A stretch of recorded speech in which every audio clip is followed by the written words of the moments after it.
Morning दोस्तों, आप देख रहे हैं दार्शनिक भारत लाइव। मैं अमरेश कुमार सिंह।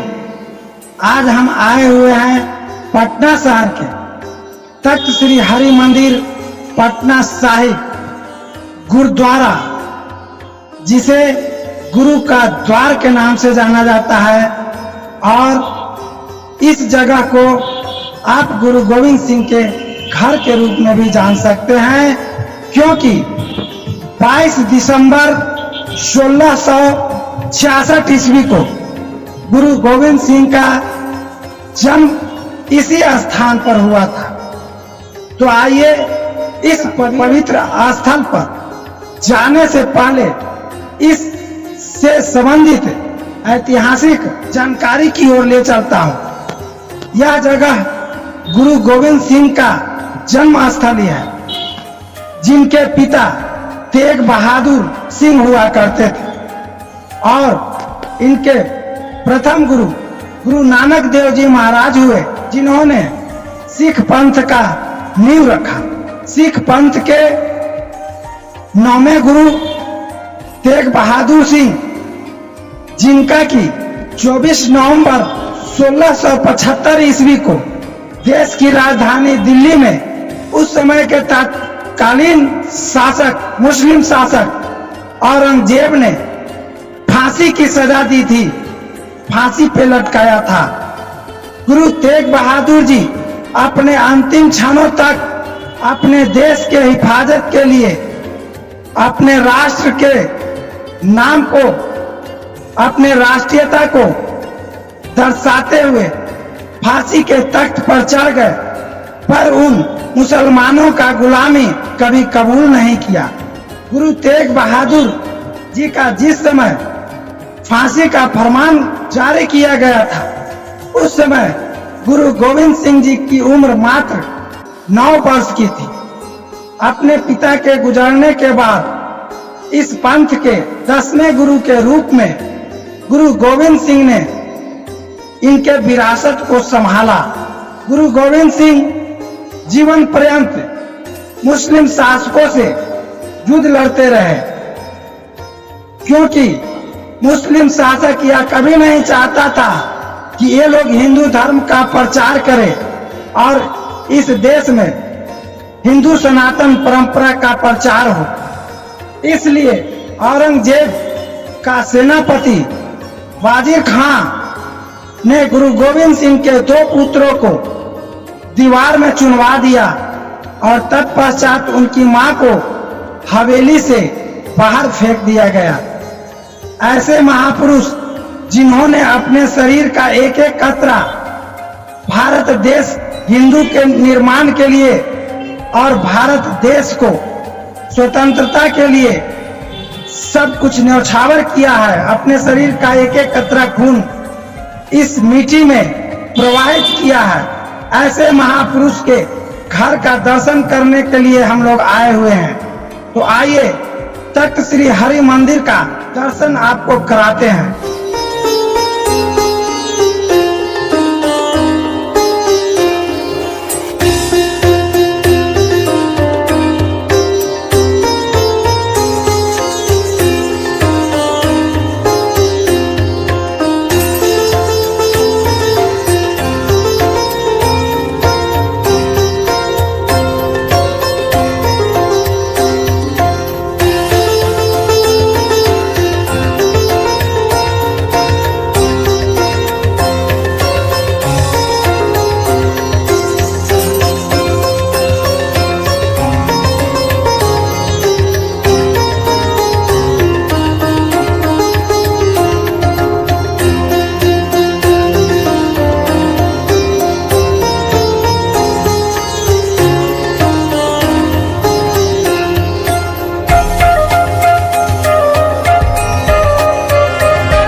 हमारे बीच में विश्व प्रसिद्ध जत्थेदार ज्ञानी रंजीत सिंह गौहर ए मस्कीन हैं, जिन्होंने अपने संदेश के माध्यम से और पूरे भारत में भ्रमण करके बहुत सारे लोगों में भक्ति भाव को जागृत किया है और अपने सिख परंपरा को आगे बढ़ाने का काम किया है। आइए ऐसे अवसर पर इस जगह के ऐतिहासिक और वर्तमान परिदृश्यों को जानने का प्रयास करते हैं। सर्वप्रथम मैं आपको अपने दार्शनिक भारत में स्वागत अभिनंदन करता हूं। बहुत बहुत स्वागत। वाहिगुरु जी का खालसा, वाहिगुरु जी की फतेह। सर, सबसे पहले हम जानना चाहेंगे कि आप अपना इंट्रोडक्शन देते हुए इस जगह के ऐतिहासिक पृष्ठभूमि पर प्रकाश डालने का कष्ट करें। देखिए, जहाँ सूर्य चमकता हो वहाँ चिरागों की जरूरत नहीं होती। जहाँ श्री गुरु गोविंद सिंह महाराज जी का जन्मस्थली हो, वह पावन धरा हो, जिसके पश्चिम में श्री राम विराजे हैं, ताड़का वध कर रहे हैं बक्सर में। उत्तर में हरिहर क्षेत्र है, गजग्राह मंदिर है। जब ही शरण गही कृपा ने गजग्राह ते छूटा, महिमा नाम कहाँ लो बरनो, राम कहत बंधन ते टूटा। जिसके दक्षिण में भगवान बुद्ध, महात्मा बुद्ध विराजमान हो, बोध गया, और पूरब में भगवान श्री कृष्ण राजगीर गुरु नानक देव जी के चरण स्पर्श स्थली, और उसके बीचों बीच गुरु गोविंद सिंह महाराज विराजमान हो। यहाँ 3 सिख गुरुओं की चरण शो प्राप्त है। सर्वप्रथम यहाँ गुरु नानक पधारे हैं, और उसके बाद श्री गुरु तेग बहादुर जी महाराज और श्री गुरु गोविंद सिंह महाराज जी के जन्मस्थली होने का इस जगह को सौभाग्य प्राप्त है। इसलिए जहाँ इतनी बड़ी महाशक्तियों विराजमान हो, वहाँ एक तुच्छ व्यक्ति की पहचान और इंट्रोडक्शन का कोई वैल्यू नहीं रह जाता। फिर भी मैं इस जगह को, इस धरा को, इस धरा की पावन चरण रज को नतमस्तक होते हुए यहाँ के बारे में कहना चाहता हूँ कि यहाँ पर इस तुच्छ सेवक को जत्थेदार की पद पर सेवा प्राप्त है। इस धरा के बारे में जितना भी कहा जाए, मैं तो एक आम जीव हूँ, ज्ञानी रंजीत सिंह नाम है मेरा। इस धरा के बारे में जितना भी कहा जाए उतना ही कम पड़ जाता है। ये पटना अजात शत्रु का देश है। अजात शत्रु का भाव होता है जिसका शत्रु कोई ना हो। इसके अनेकों नाम रहे हैं। बिशंबरपुरा इसका नाम रहा, पाटलिपुत्र इसका नाम रहा, और अब इसका नाम वर्तमान में पटना है। श्री गुरु गोविंद सिंह महाराज जी ने इस पटना को अपनी वाणी में जगह दी है। तहीं प्रकाश हमारा भयो, पटना शहर बिखे भावलयो। यहाँ अनेकों कौतुक हुए हैं। इसके उत्तर दिशा में कल कल करती हुई गंगा जी बह रही हैं, दक्षिण में पुनपुन है। ये एक आइलैंड की तरह है, और मैं ऐसे सोचता हूँ जैसे भवसागर में पारब्रह्म परमेश्वर भगवान वाहिगुरु स्वयं जहाज लेकर कलयुगी जीवों का निस्तारा कर रहे हों, पार उतार रहे हों, उस तरह से ये पटना भी एक जहाज की तरह है। यहाँ भक्ति भाव, प्रेम आपको मिलेगा, और कलयुग की लहरों में गुरु नानक देव जी महाराज के नाम का जहाज है यहाँ पर। जैसा भलीभांति जानते हैं कि 22 दिसंबर 1666 को श्री गुरु गोविंद सिंह महाराज जी का यहाँ प्रकाश हुआ। हम लोग जन्म कह देते हैं, लेकिन महापुरुषों का जन्म नहीं होता। उनको परमेश्वर स्वयं भेजते हैं। साध पठाए आप हार, गुरु ग्रंथ साहब की वाणी है। और महाराज ये भी फरमान करते हैं कि जन्म मरण दोहू में नहीं, जन परोपकारी आए। जी दान दे भक्ति लाइन हर सुन लाइन मिलाए। तो इस धरा के बारे में जितना कहा जाए वो कम हो जाता है। जैसे सागर के सामने एक चम्मच पानी कोई रखा अपने पास रखता और सागर को कहे कि मेरे पास पानी है, तो वो उसकी कम अकली का, उसका मंद बुद्धि होने का परिचायक है, लखायक है, प्रगटावा है। इस तरह से गुरु गोविंद सिंह महाराज जी के यहाँ इस पावन स्थान को, जन्मस्थली को देखते हैं तो यहाँ गुरु का बाग है, जहाँ पहले जब सबसे पहले गुरु तेग बहादुर और गुरु गोविंद सिंह महाराज जी का मिलन हुआ, पिता पुत्र का जो पहला मिलन था, जब गुरु तेग बहादुर जी आसाम से एक जंग रुकवा कर, जंग ना हो ऐसा पूरा प्रबंध करके वापस आए, तो पहली बार अपने पुत्र साहिबजादा गुरु गोविंद सिंह जी महाराज से मिले। तब उनका नाम गोविंद राय था। तो उस मिलन में उनके माता जी, माता गुजरी साहिबा जी और उनके दादी माँ माता नानकी जी और उनके मातुल मामा कृपाल चंद जी, ये 5 परिवार के मेंबर जब मिले हैं तो वो बाग था जो करीम बख्श रहीम बख्श 2 भाइयों का बाग था, जो मुद्दत से सूखा हुआ। और जैसे ये परिवार के 5 मेंबरों का वहां मिलन हुआ, संगम हुआ, यहाँ पर गंगा जी का भी एक पंचबेणी जगह भी है। तो मैं सोचता हूँ आध्यात्मिक दृष्टि से उस परिवार की पंचबेणी यहाँ पर मिली, जो गुरु का बाग स्थान। तो उनके चरण स्पर्श होते ही वो सूखा हुआ, मुद्दतों से सूखा हुआ बाग जो था वो हरा हो गया था और अभी तक हरा है। वहाँ बहुत खूबसूरत सरोवर भी का भी निर्माण हुआ है और संगत विश्व से वहाँ दर्शन करने के लिए आती है। इसी तरह सालसराय जौहरी ने ये अपनी हवेली गुरु पिता गुरु तेग बहादुर जी को अर्पित कर दी थी। तो वहाँ अभी गुरुद्वारा तख्त साहिब, तख्त श्री हरमंदिर जी पटना साहिब, जो सिख धर्म का सेकंड हाईएस्ट रिलीजियस थ्रोन है, जो दूसरा सबसे बड़ा तख्त है, हमारा सिंहासन है सतगुरु महाराज जी का।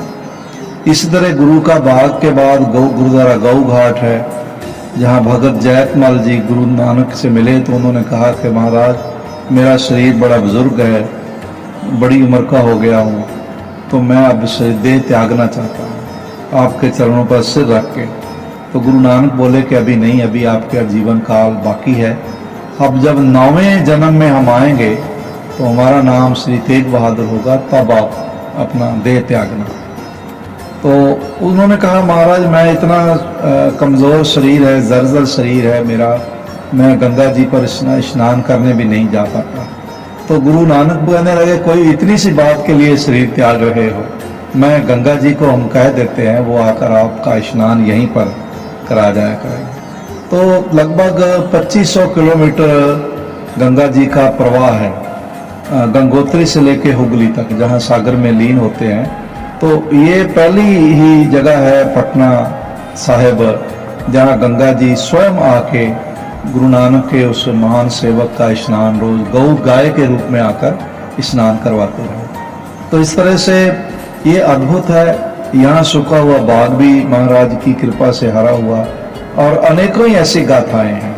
फिर जहाँ पर सम्राट अशोक ने सारे शस्त्र गंगा जी में बहा दिए थे, महेंद्रू घाट, अब वो मोहल्ला बन गया है, वहाँ पहले घाट हुआ करता था, तो वहाँ पर उन्होंने सारे शस्त्र गंगा जी में प्रवाहित कर दिए।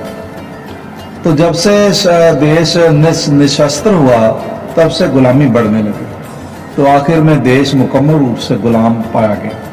तो गुरु गोविंद सिंह महाराज जी ने छोटी अवस्था में 4-5 साल की अवस्था में उसी गंगा के घाट पर शस्त्र उठाए और यहाँ उन्होंने शस्त्र युद्ध अभ्यास किया। उनके जो तीर हैं वो 4 तीर उनके यहाँ पर मौजूद हैं। एक उनका गुलेला है जिसको एमओ बॉल अंग्रेजी में कहते हैं, वो उनका यहाँ पर मौजूद है। इस तरह से उनके चक्र हैं जो शीश पर धारण करते थे, खंजर है, कटार है और उनका एक कंगा भी है जिससे केसों की वो सेवा करते थे। उनके चरणों की और गुरु तेग बहादुर जी के चरणों की पावन खड़ाओं यहाँ पर मौजूद हैं। इस तरह से उनके हुक्मनामे हैं और उनका वो बाल काल का जो पंगूड़ा है, क्रडल, वो भी यहाँ पर मौजूद है, जिस पर महाराज पालने में विराजमान हुआ करते थे। माता गुजरी जी का कुआं है अमृत जल, 350 साल से लगातार जो है उसका यहाँ पर 350 साल से लगभग 1666 में उनका जन्म हुआ, 1700 मान ले तो 350 साल लगभग जो है वो हो गए जब उनका उस कुएं के पास लगातार कीर्तन हो रहा है, गुरबाणी का कीर्तन हो रहा है, तो वो जल अमृत समान है, वहाँ से संगत जलपान करती है। इसी तरह से यहाँ कंगन घाट है जहाँ महाराज जी ने एक करिश्मा किया था, एक अपना सोने का स्वर्ण कंगन था उसके उनके हाथ में, तो वो गंगा जी में प्रवाहित कर दिया। और उसका क्या कारण था वो सदगुरु महाराज खुद ही जानते हैं। उसकी अनेकों तरह से व्याख्या की है कि उन्होंने सोने का त्याग कर दिया, कोई कुछ कहता है कोई कुछ कहता है, पर उसका जो पूर्ण भाव है, क्या भाव है, वो सदगुरु महाराज स्वयं ही जानते हैं। तो माता जी ने देखा, माता गुजरी जी ने, कि उनके हाथ में एक हाथ का कंगन नहीं है। तो उन्होंने पूछा कि लाल जी वो कंगन का क्या हुआ, जो बड़ा कीमती जड़ाऊ कंगन था शुद्ध सोने का, वो नजर नहीं आ रहा है। तो उन्होंने कहा वो मैं वहां रखाया हूँ। तो माता जी बोले कहाँ? बोले आप साथ चलें। तो माता गुजरी जी उनके साथ गए, जिनका नाम माता गुजर कौर है। तो उनको घाट पर ले जाकर तो उन्होंने बोले कहाँ पर? यहाँ पर लाल जी कहाँ है? तो उन्होंने दूसरा हाथ का कंगन भी उतार कर वहाँ गंगा जी में प्रवाहित करते हुए कहा वहाँ फेंका था। तो ये बड़ा उनका करिश्माई स्थान है, कंगन घाट है, जहाँ पर बिहार सरकार ने, बिहार के टूरिज्म ने वहाँ पर बहुत खूबसूरत घाट बनाया है। और भी काफ़ी सारे घाट जो हैं, यहाँ त्रिवेणी घाट है फतुआ में, और कटकटा घाट है क्या? हाँ, कटैया घाट है, वहाँ पर भी मैं थोड़ा दिन पहले होकर आया हूँ, तो बहुत खूबसूरत बनाया है और बनाने जा रहे हैं। इसी तरह जो है गुरुद्वारा दानापुर में है हांडी साहिब, वहाँ पर भी घाट जो है वो बनना भी बाकी है। वो भी हम बिहार सरकार से गुजारिश करेंगे कि वहाँ पर भी घाट बनाया जाए, ताकि जो लोग वहाँ दर्शन के लिए आए वो आराम से वहाँ स्नान भी कर सकें। इस तरह से यहाँ की जो महिमा है अपरंपार है। 24 घंटे यहाँ लंगर जो है वो चलता रहता है। कोई किसी धर्म का भी आ जाए उसके लिए लंगर हमेशा खुला है, कभी रुकावट नहीं। सब लोग एक जगह बैठकर खाते हैं। लंगर केवल पेट पूर्ति का साधन नहीं है, बल्कि एक बहुत बड़ा संदेश है गुरु का लंगर, कि राजा रंक यहाँ बराबर है। राष्ट्रपति जी भी अगर आएंगे तो वो भी वहीं बैठकर भोजन पाएंगे, और उनके राष्ट्रपति जी के दरवाजे का चौकीदार भी आएगा तो वो भी उनके साथ बैठकर वहाँ भोजन करेगा। तो ये जो इक्वालिटी है गुरु के लंगर में, ये दुनिया में और कहीं नहीं मिलती है। बिना भेदभाव, बिना मजहब मिल्लत, धर्म क्या है, जाति क्या है, भाषा क्या है, लिंग क्या है, स्त्री है, पुरुष है, रंग क्या है, काला है, गोरा है, किसी तरह का कोई भी व्यक्ति आ जाए तो उसको सम्मान पूर्वक बैठाकर भोजन कराया जाता है। और ये करामात गुरुद्वारे में ही मिलती है। आज सारी दुनिया में ये संदेश गया है। दुनिया के बड़े बड़े देश हैं जो लोग जानते हैं कि गुरुद्वारे में अगर कोई आ जाएगा तो उसको प्रेम भाव से भोजन प्रदान किया जाएगा। अभी अमेरिका में एक केस आया था जिसमें किसी ने वहाँ से होटल टाइप, जो डेली एक जगह होती है जहाँ खाने पीने की चीज़ें वहाँ मिलती हैं, उसको डेली बोल देते हैं। तो एक बंदे ने वहाँ से कुछ ब्रेड चुरा ली थी, तो उसने खा ली तो पकड़ा गया, उस पर मुकदमा हो गया चोरी का। तो जज ने पूछा कि भाई क्यों तुमने ब्रेड चुराई? तो बोला जज साहब मैं बड़ा भूखा था, बड़ी भूख लगी हुई थी, 2 दिन से कुछ खाने को नहीं मिला था, मेरे पास कुछ है नहीं, मैं होमलेस हूँ, घर भी मेरे पास नहीं है, कुछ भी मेरे पास नहीं है, तो मैंने भूख लगी थी तो मैंने उठाकर वो खा लिया, तो मुझे चोरी का इल्ज़ाम लग गया। बोले चोरी तो है? बोले हाँ मैं चोरी तो है ही, क्योंकि मुझे भूख बहुत लगी थी, इसका कारण ये। तो वहाँ के जज ने कहा कि इस पर चोरी करने की क्या जरूरत थी, वहाँ पास ही में गुरुद्वारा था, वहाँ चले जाते और भर पेट भोजन करते और वहाँ आपको आराम करने की भी जगह मिलती। इस तरह से गुरुद्वारे में इलाज भी फ्री होता है, गुरुद्वारे में रिहाइश फ्री होती है, गुरुद्वारे में लंगर फ्री होता है, गुरुद्वारे में एजुकेशन फ्री होती है। तो ये चीज़ें जो है ये भारत भूमि पर पैदा हुए श्री गुरु नानक देव महाराज जी के मत में ये महान प्रथा है कि कोई भी आ जाए, जरूरतमंद आ जाए तो उसकी हर तरह की जरूरत पूरी करनी है। अगर कोई गरीब है, उसकी बच्ची जवान है तो शादी के लायक है, कर नहीं पा रहा है तो उसकी शादी का प्रबंध करना, ये भी गुरुद्वारे की एक प्रथा है। कोई पढ़ नहीं पा रहा है तो उसको पढ़ाना लिखाना, ये भी गुरुद्वारा की एक प्रथा है और पूर्व काल से चलती आ रही। विश्व भर में ये एक ऐसी पावन पवित्र आध्यात्मिक संस्था है जो इमारत जितनी ऊंची और निशान साहब और झंडा साहब जितना ऊंचा दिखता है, उसका मतलब है कि गुरुद्वारे के सिद्धांत बहुत ऊंचे और हर एक के लिए इक्वल है। किसी के लिए कोई बाधा नहीं है, कोई बंधन नहीं है, कोई रुकावट नहीं है। सर, इस पंथ में जो मूल संदेश है जो गुरु महाराज ने बतलाए हैं उसके बारे में बताएं। मूल संदेश है जो सारी दुनिया इससे वाकिफ है। एक तो है कृत करना, भाव काम करना है, खाली नहीं बैठना है, अपना समय ज़ाया नहीं करना है, चाहे वो जिस लेवल पर भी है। अगर वो एजुकेशन स्टडिंग टाइम पर है, पढ़ रहा है तो पढ़ने के वक्त उसको पढ़ना है। ऐसा नहीं कि वो किताबें रखकर सिराने सोया रहेगा तो ज्ञान हो जाएगा। कृत करना, अगर मजदूर है तो उसको वो काम करना है, डॉक्टर है उसको वो काम करना है, जिस तरह की उसके पास कृत है उसको वो करनी है, वो जरूरी है, वो धर्म का अंग है। और दूसरा है नाम जप करना। कृत करते हुए अगर नाम जप ना हो तो कृत जो है वो कई दफा गलत हो जाती है। जैसे चोर भी कहता है कि मैं तो अपना काम कर रहा हूँ, रात में तो चोरी काम नहीं होता है। अगर नाम जपेगा, प्रभु का जप करेगा तो उसको कृत में भेद पता चलेगा कि ये कृत मलिन है, ये कृत पवित्र है, तो वो पवित्र कृत करेगा। इसलिए नाम जप जरूरी है। तो नाम जपना दूसरा है। तीसरा है बांट कर खाना, वंड छकना। तो बांट कर खाने का मतलब है अगर नाम नहीं होगा, जप नहीं होगा तो किसी को तो कुछ बांटेगा, अपने पंच का कुछ देगा तो फिर उसके मन में घमंड आएगा कि मैं बहुत बड़ा दानी हूँ, मैं बहुत बड़ा दाता हूँ, मैं तो गरीबों को दे रहा हूँ, ये कर रहा हूँ, वो कर रहा हूँ। इसलिए नाम जपना सेंटर में है। कृत करना, नाम जपना और वंड छकना सेंटर में है। नाम जपना, अगर नाम जपोगे तभी कृत सही होगी। अगर नाम जपोगे तो बांटोगे तो ये कहोगे मेरा नहीं है, जो प्रभु ने मुझे दिया है वो मैं लोगों के साथ उसकी अनुकंपा से शेयर कर रहा हूँ। तो इस तरह से फिर नाम जपने से मूल सिद्धांत यही है, कृत करना, नाम जपना और बांट कर खाना, सबके साथ शेयर करना अपनी। और दुनिया, ये एक लंगर जो है एक करिश्मा है, एक बहुत बड़ी करामात है।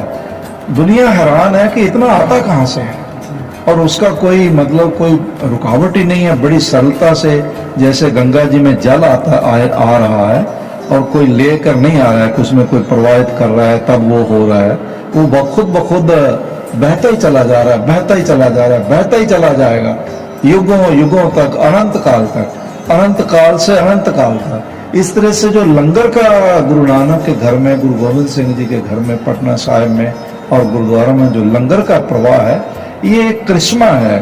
पता नहीं दालें कहाँ से आ रही हैं।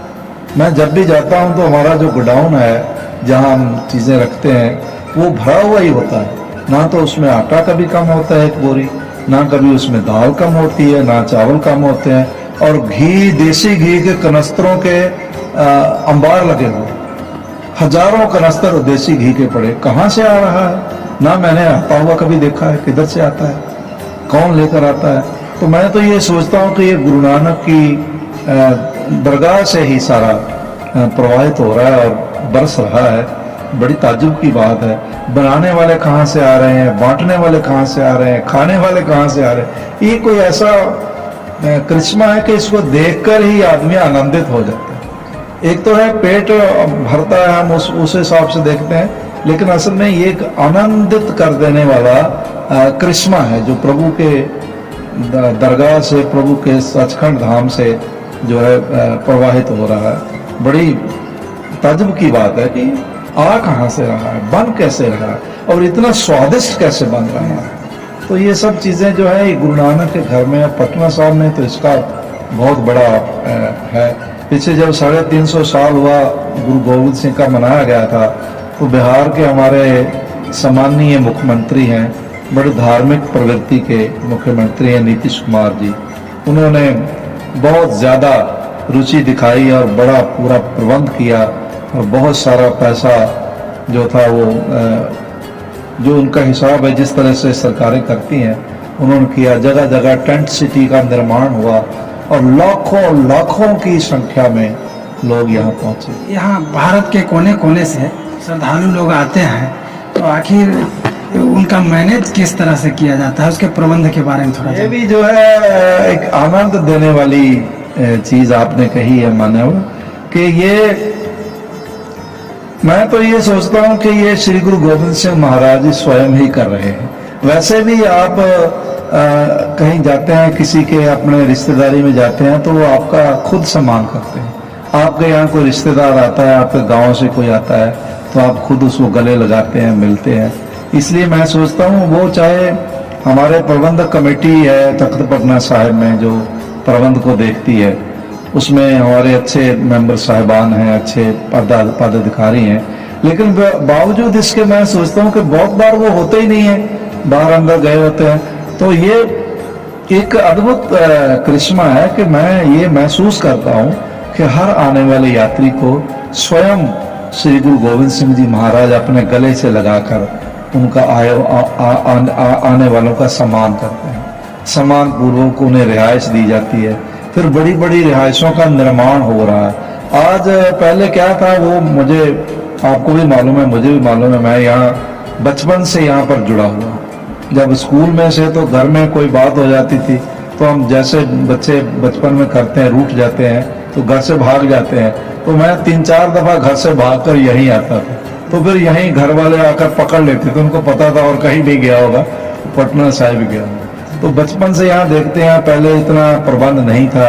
अभी तो गुरुद्वारा बाल लीला का जो प्रबंध है और तख्त पटना साहिब के मैनेजमेंट का जो प्रबंध है गुरु गोविंद सिंह महाराज जी का, संत कश्मीर सिंह जी भूरी वाले महापुरुषों का, कार सेवा वाले महापुरुषों का, ये तो मतलब 5 स्टार की रिहाइश इस रिहाइश के सामने फीकी पड़ चुकी है। लोग आते हैं तो सबको अटैच बाथ रिहाइश है, गर्मी है, एयर कंडीशनर कमरे हैं और लंगर अति स्वादिष्ट है। कोई यहाँ आने के बाद में फिर चिंता करने की जरूरत नहीं है कि हम ये चीज नहीं लाए कैसा होगा। हर बाथरूम में आपको सोप मिलेगा, हर बाथरूम में टॉवल मिलेगा, हर जगह आपको स्वादिष्ट और गर्म भोजन ताजा उस वक्त का मिलेगा। तो ये गुरु गोविंद सिंह महाराज जी के घर की महिमा है, गुरु गोविंद सिंह महाराज जी के घर की बढ़ाई है।